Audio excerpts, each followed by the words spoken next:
କିଛି ଥିଲେ ଦୂର ହେବ ଏବଂ ସଂଗଠନଟା ସକ୍ରିୟତାର ସହିତ କାମ କରିବ। ଆଉ ଗୋଟେ ବଡ଼ ଯାହା ଗତକାଲିଠୁ ରାଜନୀତିରେ ଚର୍ଚ୍ଚାର ବିଷୟ ପାଲଟିଛି ଯେ ଆପଣଙ୍କର ନିଷ୍ପତ୍ତି ଯେ ବିଭୂତି ଜେନା ଆଉ ନିର୍ବାଚନ ଲଢ଼ିବେନି ଏ କଥା କ'ଣ ସାର୍ ସତ?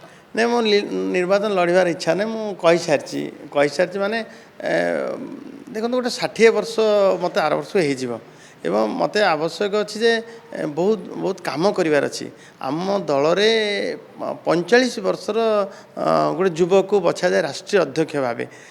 ତେଣୁ ଏଇଠୁ ପ୍ରତୀୟମାନ ହେବ ଯେ ଯୁବକର ଦେଶ ହେଉଛି ଭାରତ। ମୋଦିଜୀ ବାରମ୍ବାର ଯୁବଶକ୍ତି ଉପରେ ହିଁ କହୁଛି। ଆଜି ଯେ ବଜେଟ୍ ଅଛି ମଧ୍ୟ ଯୁବଶକ୍ତି ବଜେଟ୍। ତେଣୁ ଯୁବକମାନେ ହିଁ ଲାଭ ଉଠାଇବା କଥା, ଯୁବକମାନେ ହିଁ ଆଗକୁ ଆସିବା କଥା, ସକ୍ରିୟତାର ସହିତ ସେମାନେ ହିଁ କାମ କରିବେ ବୟସର ଅନୁକୂଳତା ଦୃଷ୍ଟିରୁ। ଏବଂ ମୋ ପରିପ୍ରେକ୍ଷୀରେ କହିଲେ ମୁଁ ଭାରତୀୟ ଜନତା ପାର୍ଟିରେ ଅଛି, ଭାରତୀୟ ଜନତା ପାର୍ଟି ରହିବି ଏବଂ ଭାରତୀୟ ଜନତା ପାର୍ଟି ଯେଉଁ ଦାୟିତ୍ୱ ଦେବ ଯେବେ ସବୁବେଳେ କାମ କରିବି। ଭାରତୀୟ ଜନତା ପାର୍ଟି ଯେଉଁଭଳି ଭାବେ ମୋତେ ମର୍ଯ୍ୟାଦା ଦେଇଛି, ମୋତେ ସମ୍ମାନ ଦେଇଛି ଏବଂ ମୁଁ ଯାହା ଆଜି ବନିଛି କେବଳ ମୋ ପାର୍ଟି କାରଣରୁ।